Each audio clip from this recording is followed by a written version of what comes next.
This is Jessica Michault for the International Herald Tribune and the New York Times. I'm here on the Avenue Montaigne talking to the CEO of TAG Heuer, Jean-Christophe Babin.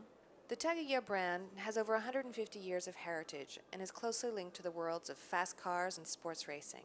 But recently, the company has branched out into eyewear and luxury cell phones, markets that bring the traditions of the brand's craftsmanship into new avenues of exploration. I understand that you have a big announcement at BAL this year. It's the 40th anniversary of the Monaco watch. Can you tell us a little bit about it? Yeah, I did. I mean, the Monaco is really one of the icon of watchmaking, according to watchmaking specialists. It's one of the 10 most legendary timepieces ever. You had first the look of the piece, I mean the design, which was a big square blue face at a time when most watches were round and white with white dials, so it was a total departure from traditional design, introducing for the first time, I mean, a really daring design watchmaking.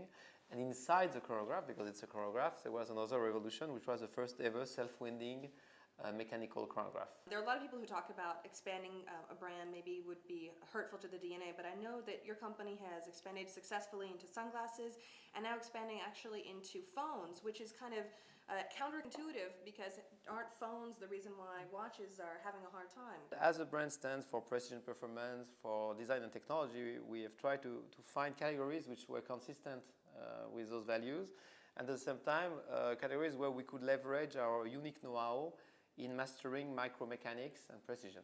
And the same reasoning has led us to develop Meredith, which is the first Swiss-engineered mobile phone, which again is very much about the mastery not only of luxury but of micromechanics.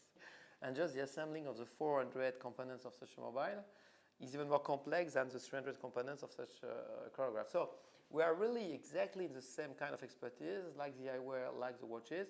And the design has tried to recapture the essence, the spirit of the Monaco, so a big square face, which also provides, aesthetically speaking, a unique feeling and hopefully desire about that mobile. We heard a lot how the watch industry would deal with the economic crisis and how they're going to be moving forward. How do you think that TAG Heuer is going to move forward and handle the brunt of what we're facing now? Well, you know, when times are tougher, usually consumers tend, obviously, to regroup around what they know best.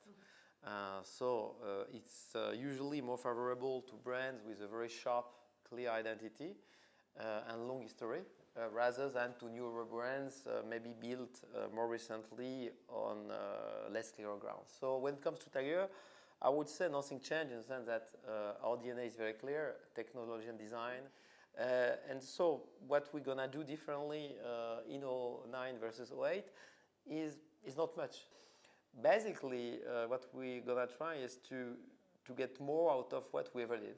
So the point is really to make sure that each and every single element contributes to create more desire for the consumer, so that people a bit more reluctant than before to spend will eventually spend for a TAG Heuer. Jean-Christophe, thank you so much for speaking with the International Herald Tribune. Thank you very much. Thank you.